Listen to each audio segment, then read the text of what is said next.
No pirate in history has captured our imagination quite like Edward Thatch, the legendary Blackbeard. Though he's been gone for over 3 centuries, his shadow still looms large in our collective consciousness.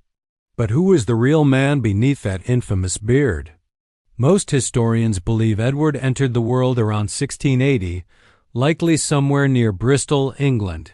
Like many pirates of his era, he may have adopted an assumed identity, with records showing multiple surname variations including Thack, Tack, and Theach. Historian Colin Woodward makes a compelling case that he actually went by Thatch, arguing that a simple newspaper error in the Boston newsletter launched the mistaken Teach version. Woodward's research revealed that those who actually knew the man called him Edward Thatch.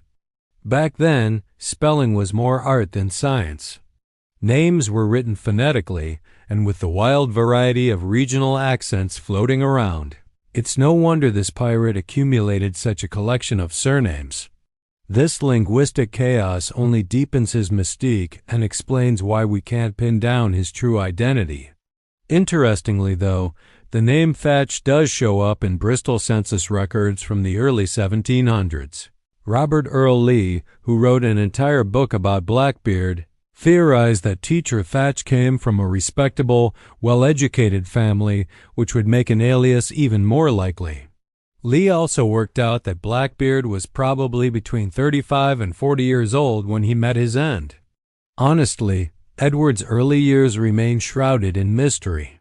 What we do know is that he took to the sea young, and by his early 20s, he was operating as a privateer in the West Indies. He likely arrived aboard either a merchant vessel or a slave ship, and by 1706, he'd established himself in Jamaica. Genealogist Bayless Brooks uncovered fascinating evidence suggesting Edward might have had relatives living in Jamaica. He discovered records of Edward and Lucretia Theach along with their son, Cox Thatch, residing in Spanish Town in 1700. Brooks believes Theach and Thatch were simply interchangeable spellings of the same name. Since a 1739 report mentioned an English visitor in Jamaica meeting relatives of the deceased Blackbeard, Brooks concluded this Edward Thatch was likely the famous buccaneer's father. This Edward Thatch was apparently a captain of some standing who'd been married twice before wedding Lucretia. Brooks also found a 1706 document written aboard a Royal Navy ship by Edward Thatch's son, also named Edward Thatch. In this text, the younger Thatch surrenders any claim to his late father's Jamaican property, leaving everything to his stepmother because of the love and affection I have for and bear towards my brother and sister Thomas Theach and Rachel Theach. Brooks speculates these were Edward's half-siblings. While we can't definitively connect these findings to Blackbeard, the circumstantial evidence is tantalizing. During the War of the Spanish Succession, which raged from 1701 to 1714, European powers hired privateers by the boatload. These privateers were essentially government-sanctioned pirates who could raid enemy ships and settlements without facing consequences from their home nations. Privateering was lucrative but morally questionable. These sailors commanded privately owned armed vessels and looked identical to common pirates. When the war concluded in 1714, many privateers simply rebranded themselves as pirates and continued their work. The future Blackbeard was among them. Blackbeard burst onto the piracy scene serving under Benjamin Hornigold, another former privateer who became Edward's mentor in the piratical arts. These men, along with countless others, were lured into piracy when a Spanish treasure fleet wrecked during a hurricane off Florida's Atlantic coast in 1715.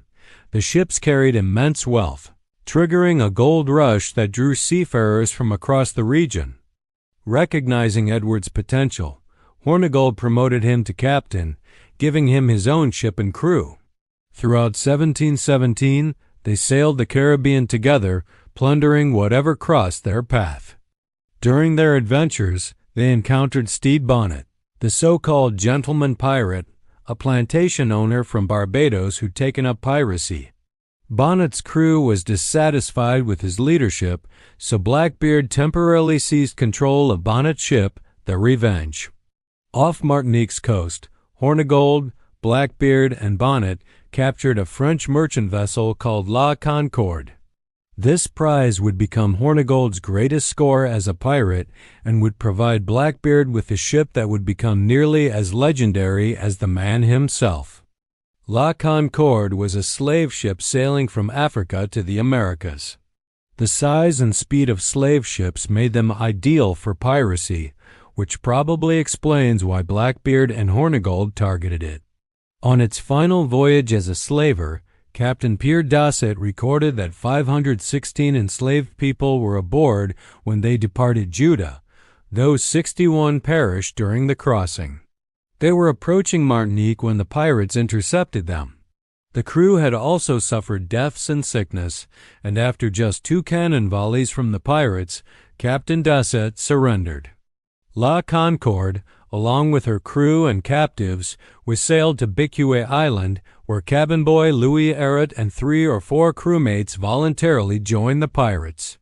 Blackbeard commandeered the captured vessel and forced 10 additional French crew members to remain aboard, including 3 surgeons, 2 carpenters, and the ship's cook. Some historians theorize that Blackbeard offered the enslaved people a chance to join his crew, though most remained captives of the French sailors.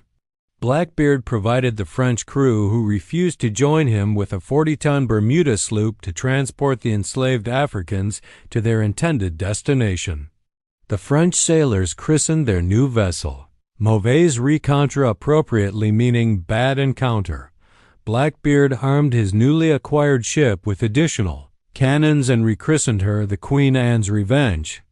Why Blackbeard chose this particular name remains unknown, though historians suspect it demonstrated his allegiance to the House of Stuart, of which Queen Anne was the final monarch. Shortly afterward, Blackbeard and Hornigold went their separate ways. Blackbeard continued his piratical pursuits while Hornigold opted to accept the king's pardon being offered to all British pirates. Around this time, Blackbeard and Stede Bonnet also separated. Though they'd reunite in March 1718, Bonnet had failed to capture any ships, and his crew abandoned him to join Blackbeard. He essentially became Blackbeard's prisoner, though he was treated respectfully. Eventually, Bonnet would reclaim command that summer. In late 1717, Blackbeard and his crew sailed northward, raiding ships near St. Vincent, St. Lucia, Nevis, and Antigua, reaching Puerto Rico by December. Within just a few months, by early 1718, Blackbeard had assembled a crew of 300 to 400 sailors. By this point, he'd perfected his signature appearance: long black hair and an enormous black beard decorated with ribbons. This terrifying figure's reputation spread rapidly, likely boosted by his theatrical habit of weaving slow-burning fuses into his wild hair and lighting them before attacks, wreathing his face in thick smoke.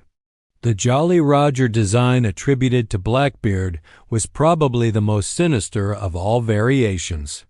His flag supposedly depicted a horned skeleton holding an hourglass in one hand while the other grasped a spear aimed at a bleeding heart. This allegedly signaled to victims that their time was expiring and death awaited any resistance.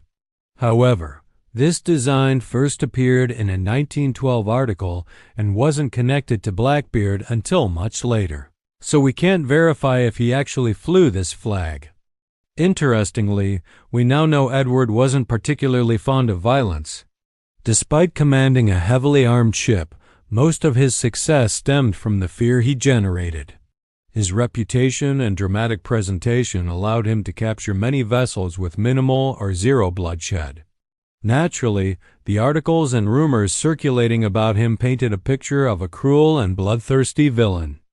By April 1718, Blackbeard's crew had reached the Bay of Honduras, where they captured a sloop called Adventure and compelled its captain, David Ario, to join them. They sailed eastward, passing the Cayman Islands, and off Cuba's coast they added a Spanish sloop to the growing fleet. The following month, Blackbeard executed the most audacious attack of his career. In May 1718, his fleet blockaded Charleston, South Carolina's port for nearly a week. The pirates seized vessels arriving or departing and captured the crew and passengers of one ship, holding them hostage. You might assume gold and jewels motivated this bold assault. However, the ransom Blackbeard demanded for the hostages' return was simply a chest of medicine. Once the medication arrived, the pirates freed all captives and continued northward. Clearly, disease posed a greater threat to pirates than the authorities. Archaeologists excavating the Queen Anne's Revenge wreck discovered in 1996 found a urethral syringe containing mercury traces which was used to treat syphilis. Can you imagine using that device on a rocking ship? After departing Charleston, both the Queen Anne's Revenge and the Adventure ran aground on a North Carolina sandbar and were abandoned. Errio later testified that the said Thatch's ship Queen Anne's Revenge run aground off of the bar of Topsail Inlet, and that the Adventure had run aground likewise about a gunshot from the said Thatch. During this testimony, Errio claimed Blackbeard had intentionally grounded the ships to disband the company, which may have grown increasingly difficult to manage and was demanding their share of the treasure. Blackbeard marooned some pirates and escaped with a smaller hand-picked crew and the most valuable loot. Blackbeard and his chosen men sailed to Bath to meet Governor Charles Eden. Eden's relationship with Blackbeard has sparked endless speculation. Some believe they were close friends, while others think they merely maintained a mutually beneficial arrangement. Eden granted the king's pardon to Blackbeard and his crew, instantly doubling Bath's population and adding citizens with valuable combat experience to the community. The fact these newcomers also brought substantial wealth probably helped them integrate into society. It appeared Edward's piratical career had ended. He married a local woman and established a home on Ocracoke Island, becoming a respectable citizen for approximately 60 seconds. Soon enough, Blackbeard was back on the water. He returned to Bath with a ship he claimed to have discovered abandoned and drifting. Whether anyone believed this story hardly mattered, since Blackbeard received salvage rights to the vessel and legally kept the ship's cargo of sugar and cocoa. This outcome was likely smoothed along by some barrels of sugar distributed as bribes to officials. However, Blackbeard's redemption lasted about as long as his civilized phase. Virginia's Governor Alexander Spotswood was far less tolerant of pirates, as were many powerful merchants who viewed piracy as undermining legitimate commerce. Spotswood sent Lieutenant Robert Maynard with a British naval force to deal with Blackbeard and his crew, offering £100 for Edward's capture, dead or alive.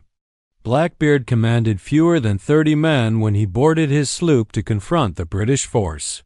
On November 22, 1718, the British ships grounded on a sandbank, and Blackbeard fired his cannons at the stranded vessels. One ship, commanded by Lieutenant Robert Maynard, drifted toward Blackbeard's vessel. The pirates boarded, and a brutal battle erupted. This battle would prove the deadliest of Blackbeard's career and his last.